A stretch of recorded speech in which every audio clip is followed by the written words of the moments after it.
back to News Geelong Friday evening. We'll head to one of Geelong's hidden treasures right now, the Geelong Cement Bowls Club, catching up with Brian Lever and one of the visiting players, Nathan Bush. Brian, obviously a massive night for the club, but you're not the only club here. Can you tell us how many different clubs are being represented? 13 clubs spread out Geelong district, and they go from Lara down to Bannockburn, Inverleigh, down the coast where we've got some members from Queenscliff. So we're very happy that the good spread of bowlers that we've got and clubs here enjoying the night tonight. Yep. Fantastic to hear. Looking at the history of the Bowls Club, how old is it, and what have been some of the highlights it's had with, of course, the former industry across the road?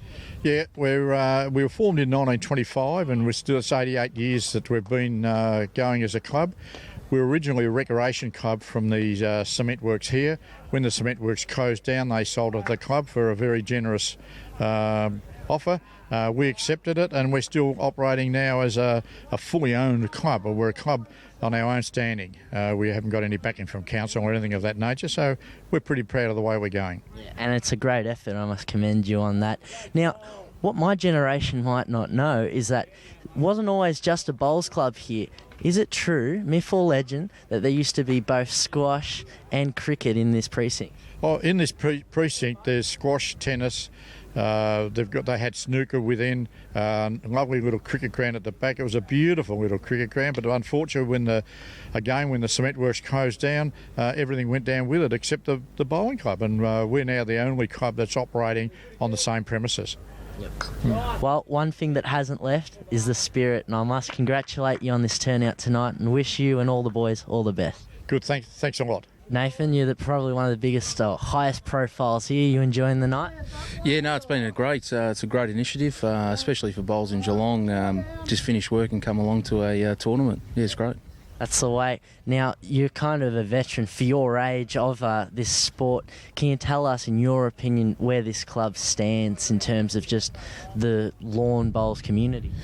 Yeah, probably Geelong Cement Bowls Club's got a rich history in the game. In terms of being a high-profile team, it's probably not as such, but always when you come up here, the greens are presented really well, and probably the members are the most warming of all. So, yeah, it's good to always come back.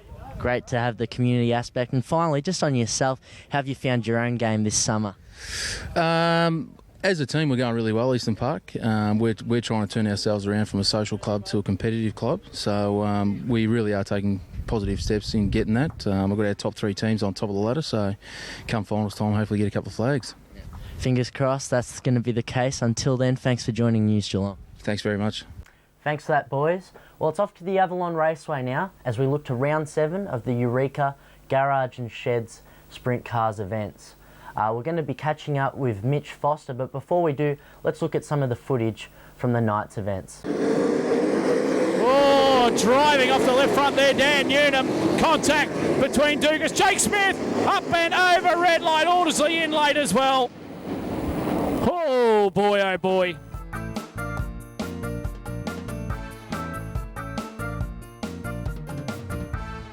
Gets the white cloth, this time by the flag stand. Dukas closing. One lap there. Oh, Dukas drives it straight to the wall, up and over, red lights. Oh boy, something would have broke on that front, on the front of the 98 car. As we go green, keep an eye on Dobson in the back.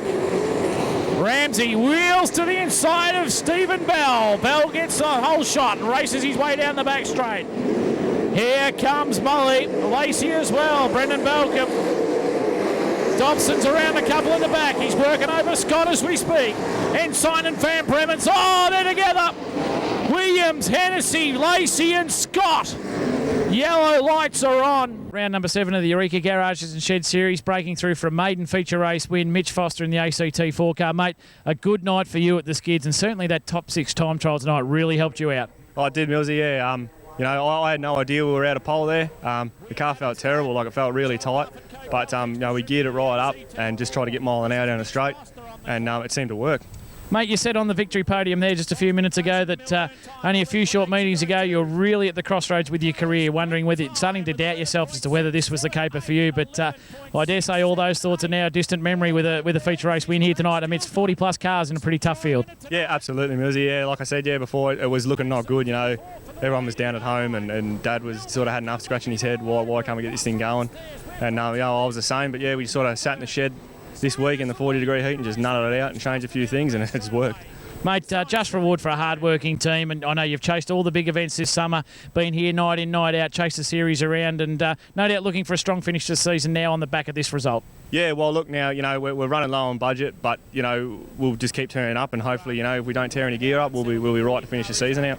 Mate, there's no better time to thank your sponsors than when you're in front of a TV camera, so you better make sure you give everyone a quick plug. Yeah, thanks William Adams Cat, John Duff & Co, Packing and Bearings, Hill Earth Moving, Crib Civil, and, my dad.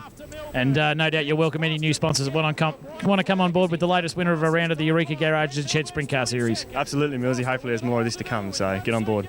Mitch Foster there tonight taking out round 7 of the Eureka Garage and Shed Series. We thank all our series contingency sponsors, and well done to Mitch Foster on his win tonight. Mitch Foster goes through 3 and 4 and will take round number 7 of the Eureka Garages and Shed Sprint Car Series. Thanks for that, Mitch. Hope the crowd enjoyed everything during the Sprint Cars event. Well, that's it for sport, but before I go back to Rollo, I'd quickly like to declare my love for our city's sport on this Valentine's Day edition of News Geelong. Our Coliseum, Cardinia Park, in this 7-day period has hosted AFL, rugby union and soccer at its highest level, while when you go on the other side of Moorabool Street, our picturesque waterfront caters for the finest in cycling, sailing, Ironman events and triathlons.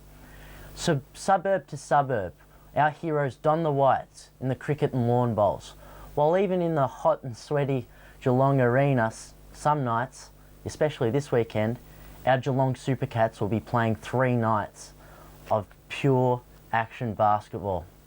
I love my sport. That's my Valentine's Day spiel. Back to you, Rollo. Thank you, Alex. You enjoy your week ahead in the sports arena, and we'll see you next Wednesday on News Geelong. Now a look at the weather for the coming week around Geelong and the Surf Coast. Tomorrow, Saturday, will be cloudy with isolated showers, southerly winds during the afternoon, increasing in capacity as it swings around to a more southwesterly direction in the early evening. Expect a top of 24. To start off a fresh week of February, Sunday will again be cloudy with isolated showers in the morning, with the winds gusting stronger from the southwest, then easing from the south during the evening. We will expect a top of 22. Monday will continue to be partly cloudy with light east to southeasterly winds during the day and a top temperature of 25.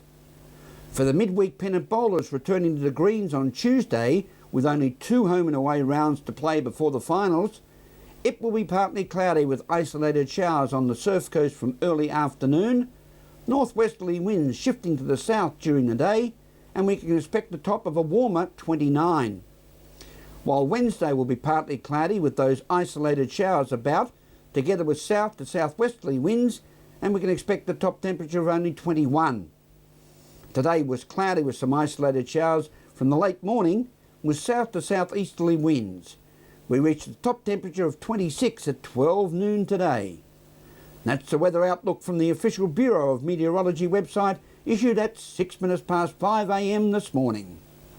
Now, if you're on the punt tomorrow, we're out at the home of racing in Flemington for the Black Caviar Lightning Day, a leg of the 2014 Global Sprint Challenge. Let's have a look at the feature race over 1,000 metres. It's race 7, horse number 13. There's an omen for you. Its name is Bugatti. Trained by the strong Hawkes Brothers stable and to be ridden by Dean Holland. The lightly weighted and informed galloper will give you value for your investment. Go Bugatti. Thank you for being with us on News Geelong this evening. We certainly continue to appreciate the loyalty from our many regular visitors. To all our happy Valentines, young, middle-aged and older, love makes the world go round, so they say. So all to you, remember, take your time and smell your flowers. From all the team at News Geelong, have a safe and pleasant weekend and a very good night.